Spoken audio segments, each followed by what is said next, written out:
Hola, molt bona vesprada. Una vegada més arriba el temps del magazín a Telesafor i això significa que és el moment de fer alguna que altra entrevista. I en concret avui anem a entrevistar a Salvador Ferrer com a educador del CRA Riu Vernissa i a Marina Denia, que és estudiant de quart de comunicació audiovisual. Tenen una qüestió entre mans important que contar-nos, perquè tots dos, tio i neboda, han participat en un projecte internacional que els ha dut fins al Sud-àfrica, a la zona de Ciutat del Cabo. Un projecte social, educatiu, amb el qual col·laborar per a donar una vida digna, de qualitat, donar una ocupació, una formació a la gent més jove, xiques i xiquetes de la part de Sud-àfrica.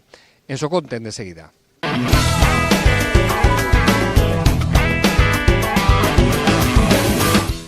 Pues ja saben quin és l'assumpte que ens ocupa avui en el temps de magazín així, a Telesafor.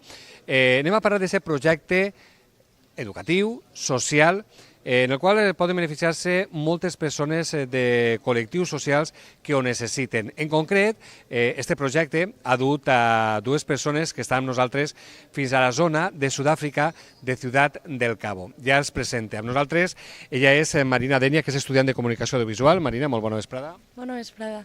I també està involucrat en aquest projecte Salvador Ferrer com a educador del CRA Riu Vernissa. Molt bona vesprada. Bona vesprada. Tornem a veure les cares així en el test de magazín a Telesafor, però un projecte, ho comentava, social, educatiu. Anirem entrant al detall contant-lo, però què vos aporta el treballar en aquest projecte com a persona? A banda, també suposa que laboralment també són alguns coneixements que aneu adquirint, però personalment, què està aportant-vos este projecte? A mi, per exemple, molt, en molts sentits, però bàsicament un canvi de visió i pensar coses noves. No perdre el temps en coses que no són interessants. Exacte, i donar valor a lo que realment importa. Què aporta aquest projecte, Salvador? Aporta molt, la veritat que tot en positiu, la veritat. Jo personalment sí que és veritat que estava molt interessat en obrir una porta per aplicar coneixements i pràctiques dutes o realitzades a l'escola rural, fonamentalment, que és on treballo jo, i obrir-s'hi, com deia molt bé Marina, és una visió nova i una oportunitat nova per a tirar un cable, ajudar i aplicar coses, però sempre contextualitzades allà en l'espai. En la realitat en la qual es treballa. Exacte. Clar, i ara sí, perquè estem parlant d'un projecte que tot això està dirigit per una entitat que és GrowPro Experience, que volen convertir-se en ONG. Com sorgeix aquesta activitat que vos du fins a Sud-àfrica? Jo sempre havia volgut fer un voluntariat i sempre Àfrica també m'ha cridat molt l'atenció i me vaig enterar d'aquesta organització a través de publicitat per les redes socials i ho vaig compartir en la meva família, en mon tio, i en aquest cas a ell també li interessava, entonces va voler acompanyar-me. I de quin tipus d'entitat es tracta quan estem parlant de GrowPro Experience, per a que la gent sàpiga, perquè és un moviment mundial, no?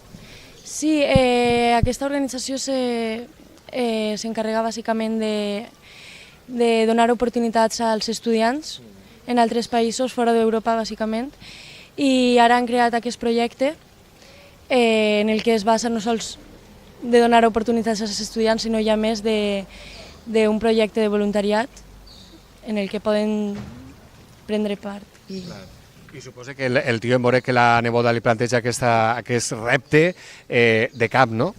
Sí, la veritat que sí, perquè jo tenia en ment anar a Amèrica del Sud, no per res, ja havia parlat en uns projectes a Nicaragua, sobretot, però és veritat que Marina, quan em va fer saber de l'existència de GrowPro, ens vam informar una miqueta i jo em vaig posar en contacte amb ells perquè no és per res, però la diferència és notable, ho dic perquè clar, és una organització que treballa amb estudiants i aleshores jo no sabia què podia aportar ahir, perquè clar, és una cosa, i immediatament ells em van dir que no, que estaven encantats perquè clar, estaven obrint les portes a gent amb experiència per a també formar part de l'organització i aquests projectes, clar, ja havia canviat un poc la visió, ja eren més socials, més implicats en la comunitat de base i ja treballar tant en l'escola com fora d'ella. i aleshores ja podia prendre part. I a més, com a educador del riu Bernissa, el Bernissa, clar, estem parlant d'un àmbit rural, tu tens ahí una experiència com a educador en l'ensenyament en una zona, en un territori com pugui ser el rural, que pues, el fa ser més conscient, no?, de l'objectiu i al que t'enfrontes. Sí, pot ser. Evidentment, jo m'imagino que en qualsevol àmbit... Salvar les distàncies, clar, no té res a veure les realitats. No, però sí que és veritat que hi ha una cosa interessant que jo estic satisfet de com han anat les coses, perquè sí que les activitats que duem a terme en l'escola rural és veritat que sempre tenen un punt diferent a una altra realitat més extensa, més nombrosa, per dir-ho d'alguna manera, o més urbana, també, per què no? També una major proximitat. Exacte. I allí, perquè estem parlant de Ciutat del Cap, però estem parlant de Haut Vell. Haut Vell és un suburbi de Ciutat del Cap, és una favela, el que es coneix com una favela, que jo també ha sigut una novetat per a mi, perquè jo pensava que les faveles com a realitat sols existien a Brasil, sobretot, i no, la veritat que és una comunitat de base molt petita en el sentit de que molt familiar, i la veritat sí que és veritat que amb molta problemàtica, i sí que ens hem sentit molt a gust a l'hora de realitzar coses que estem acostumats a realitzar-les així al nostre àmbit. Comentaves, Marina, es poseu en contacte en aquesta organització GrowPro Experience, veus, pues, pot ser una activitat interessant i molt enriquidora, i a partir d'ahí com s'organitza tot, quins són els passos que seguiu fins a arribar a aquesta primera visita, com es gestiona tot? Bueno, en aquest cas va ser un poc mon tio el que ho va dur a terme, perquè jo tampoc estava en Espanya actualment, però també vam veure que hi havia activitats que crec que als dos ens interessaven. Bueno, per la seva part més encara és a l'escola i per la meva part per edició de vídeo. I va ser un poc contactar amb ells, dir-los què podríem fer, què podríem aportar nosaltres ahir, i a poc. Edició de vídeos, clar, perquè tu ja tens alguns vídeos editats respecte a aquesta experiència. Per exemple, hi ha un sobre activitats extraescolars, no?, en general, que s'han desenvolupat allí. I suposa que el faltarien objectiu de la càmera per a voler captar, no?, totes les imatges que es poden generar allí. Sí, la veritat és que jo ahir vaig treballar amb una altra companya, una altra xica de Xile que estava ahí, que es deia Bali, i les dos estàvem en les càmeres intentant... A més, ens va ser molt fàcil perquè als xiquets els agradava molt la càmera i era veure-la i ja anaven a per tu. De vergonya res, no? No. Això sempre s'agraeix. Pues sí, la veritat és que sí. I, clar, ese vídeo d'activitats extraescolars suposa que en veure la reacció dels joves, dels xiques i xiquetes, serà tot un plaer, no?, veure com el que estàs aportant té una resposta, té una conseqüència positiva. Sí, la veritat que sobretot el de futbol, per exemple, té un punt de documental on realment també se transmet tota la problemàtica social que hi ha i com estan treballant, sobretot els entrenadors de futbol, perquè allí són uns locos, uns bojos totalment del futbol. Són uns apassionats i aleshores la gent ja no sols funciona com a entrenadors, sinó com a mediadors culturals. Estan fent-ho desinteressadament per la comunitat i aleshores ara nosaltres també una faceta que volem continuar des d'ací és també de quina manera podrem ajudar-los en l'edició dels vídeos que estan encarats també a dirigir-nos a entitats esportives, especialment de futbol de primera divisió, que per cert el Villarreal ja ha enviat material, que el club de futbol es diu Leopards, i nosaltres fins i tot estem també explorant la possibilitat de realitzar, clar, amb molta ajuda, perquè està molt lluny, un campus de futbol base. No sé si ho aconseguirem, però intentarem. Tot el que estigui en la nostra mà intentarem per posar en contacte amb totes les entitats possibles i si es poden ajudar, benvinguda siga l'ajuda.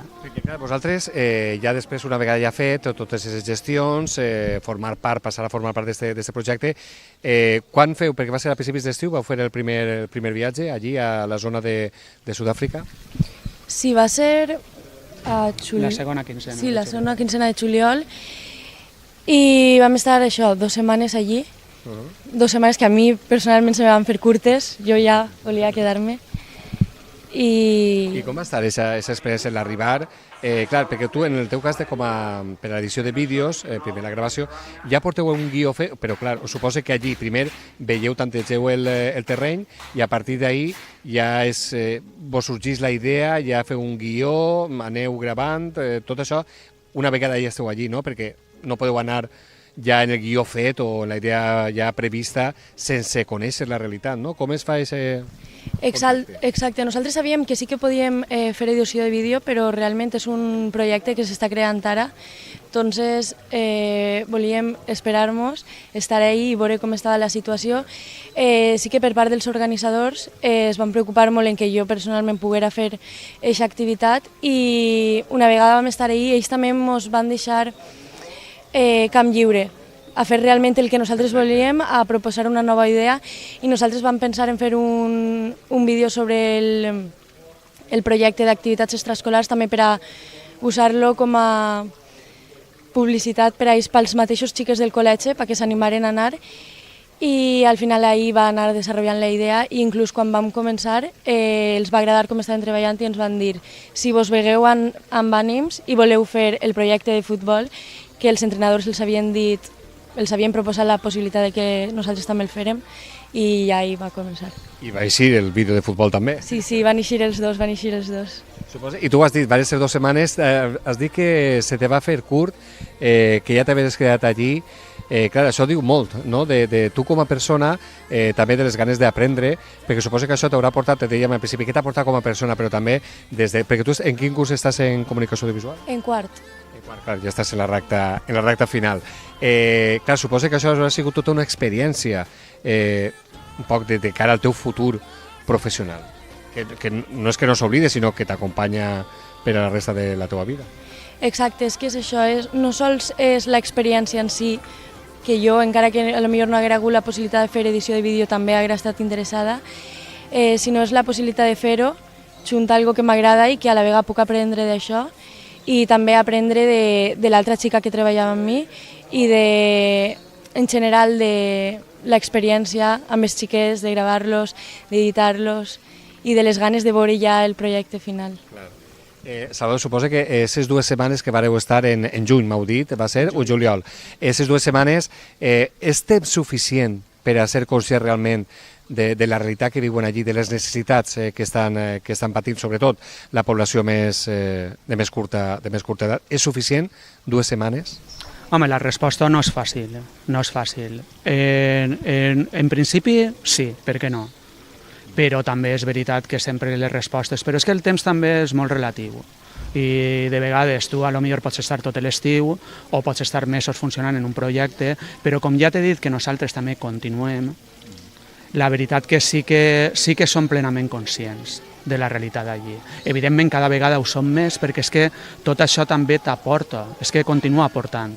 I això també és una cosa molt interessant perquè jo estic totalment d'acord amb Marina que sí que és veritat que ha sigut algo molt experiencial, molt vitalista, on tots hem aportat, ella per exemple també ho podria dir ella perquè ja venia, jo vinc de l'escola rural, tu ja en coneixes, Daniel, que ja és veritat que ja portem recursos també educatius, pedagògics.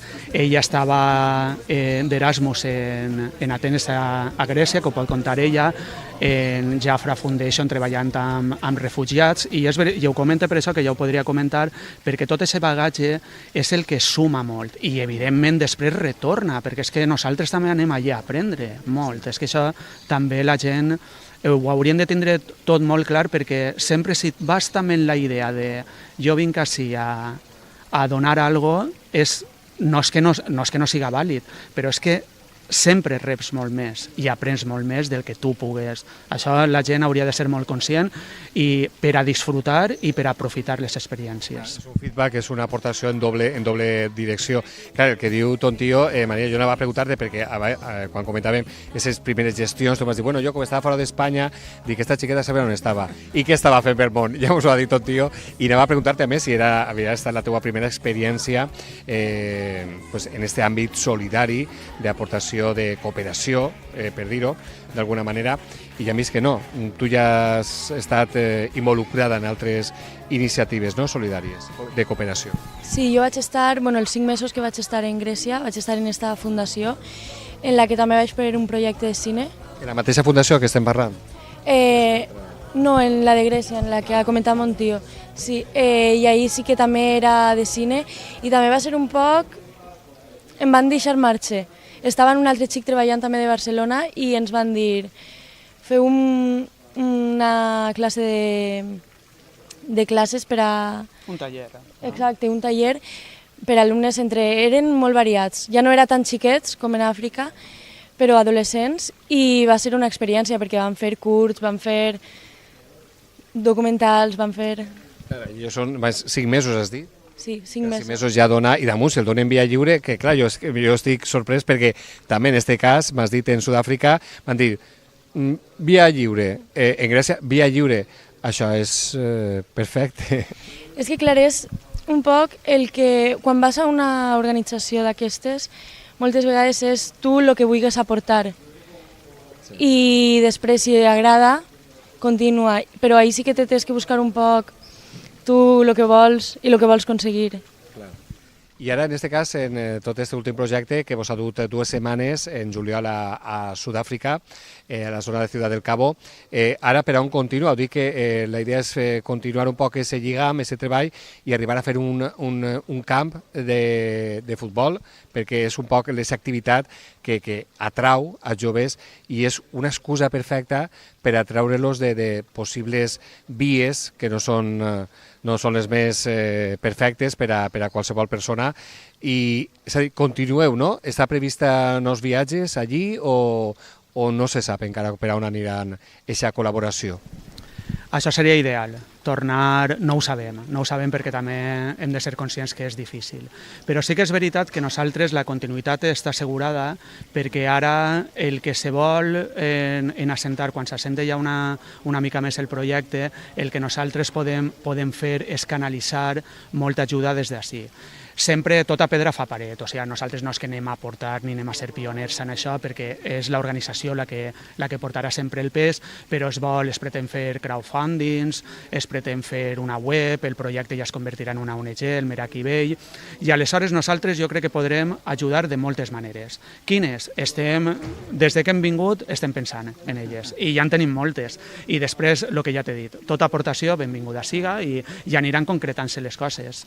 Perquè a més, aquest tipus d'iniciatives, per exemple, tu acabes de dir, Maria, que quan vas estar en Grècia hi havia un xic de Barcelona, m'has dit que quan vas estar ara en juliol en Sud-àfrica hi havia una xica de Xile, m'has dit, clar, per un poc aquesta aportació que és molt puntual, però una aportació puntual així, una aportació puntual d'un altre lloc del món i molts llocs del món van sumant i fan realitat estos projectes que en infraestructures i activitats que milloren la vida d'estos cas de xiques, dels més joves de la zona de Sud-àfrica, perquè realment es poden fer sense molts diners. Jo crec que es poden fer moltes coses, no? En ganes, tu has dit, el donen via lliure perquè realment per a que tu aportes el que vols. És a dir, que moltes vegades el que sol dir fa més el que vol que el que pot, no? Sí, exacte. I a més és bo treballar també en gent en la que no has treballat anteriorment, que també te puguen donar el seu punt de vista, perquè jo estic segura que, per exemple, en aquest cas, el projecte no haguera sigut al final el projecte si haguera estat, potser jo sols treballant. Planteges més projectes o ja mires un poc perquè podria anar per ahir la teua eixida laboral? No sé, no tinc ni idea, la veritat. Jo sempre, sí que és de veres que de la part de comunicació visual jo sempre m'he centrat en el vídeo. De fet, és algo que m'encanta. Jo com vaig, jo que faig vídeo, però no sé encara què vaig a fer. El d'és és dur. Sí, la veritat és que sí. Bueno, veiem que això no ha fet més que començar, no? Salvador, en aquesta aportació, encara que sigui a distància, si no es pot anar allí, però això no ha fet més que començar i n'hi ha moltes possibilitats damunt de la taula. Sí, això ha començat i jo també m'agradaria dir, ara no agafé l'oportunitat en aquesta paraula, que és veritat que és una organització on hem col·laborat molta gent de molts llocs, no sols d'Europa, sinó també fins i tot la xica Bali que estava de Xile, gent de Barcelona que ja tenien més experiència, dos xiques de Barcelona i jo, que érem és que les 3 persones amb més experiència, i la resta gent molt jove, és organitzadors també, gent molt jove, que és molt admirable. És molt admirable perquè, evidentment, ells tenien molta incertesa a l'hora d'oferir-nos a nosaltres. És que així van haver molts fallos i què va. És que, clar, aquesta inseguretat és sana i és bona i és positiva, perquè, clar, que nosaltres estàvem dispostos va canviar una espècie el pla i estàvem dispostos sempre a col·laborar de la manera que fora. És veritat que després nosaltres va haver ahir també molta discussió, no és la paraula, molt de debat a l'hora de que nosaltres pensàvem que de quina manera podíem traure més possibilitats al projecte. I després ens haguérem pogut equivocar. Sincerament, ens ha eixit prou bé, i a tots vam veure que també, i evidentment nosaltres també vam rectificar molt, però sempre des del punt de vista de que anàvem allà a col·laborar, no res de no, tu això no és el que m'havies dit, d'això res. I jo posaré en valor molt lo de la gent molt jove, que és molt clar que s'equivoca, és que ens hem d'equivocar, però sempre... I no s'equivoca, no encerta. Exacte, i tota la gent que ens dediquem a l'ensenyament, és veritat que molta gent sempre té molta por a equivocar-se, i què va, és que t'has d'equivocar per aprendre. La veritat, dona gust veure a gent jove que encara està formant-se i que té aquest interès de caràcter solidari, social, per aportar un gra de sorra de la forma més desinteressada possible i amb les coses tan clares, no? Que igual els porta a Grècia, que igual els porta a Sud-àfrica, que no sé el que falta per davant, en aquest camí que el deixes dur, no? Sí, la veritat és que a mi va encantar l'experiència. De fet, quan vam acabar, jo volia tornar ja a l'estiu que ve. I ara sí que m'agradaria seguir provant nous voluntaris, nous projectes, en altres llocs també per a veure altres realitats. I no sé. Sí. Pues, dins de la seva realitat, crua realitat, aquests col·lectius necessitats, un poc dins d'aquesta realitat, quina sort tenen, no?, de comptar amb gent com vosaltres. Marina Denia, Salvador Ferrer, moltes gràcies, tio i neboda, per compartir no sols llaços familiars, sinó projectes com aquest, i per compartir-lo amb nosaltres en aquest temps del magazín de Telesafori. Ja sabeu que la pròxima parada que tingues se'n veniu així a contar-nos-ho, val? Vale. Moltes gràcies per compartir aquesta experiència amb nosaltres. Moltes gràcies a vosaltres. Ja saben, este és el projecte educatiu, social que volíem compartir per veure, que dona gust veure a gent com Salvador i Marina que tenen aquests objectius que es porten a col·laborar amb projectes de caràcter internacional que posen la seva mirada en racons, en algun dels molts racons del món que necessiten l'ajuda de gent com Salvador i Marina. Per la nostra part, no res més. Gràcies un dia més per estar amb nosaltres i fins a la pròxima cita al magazín de Telesafor.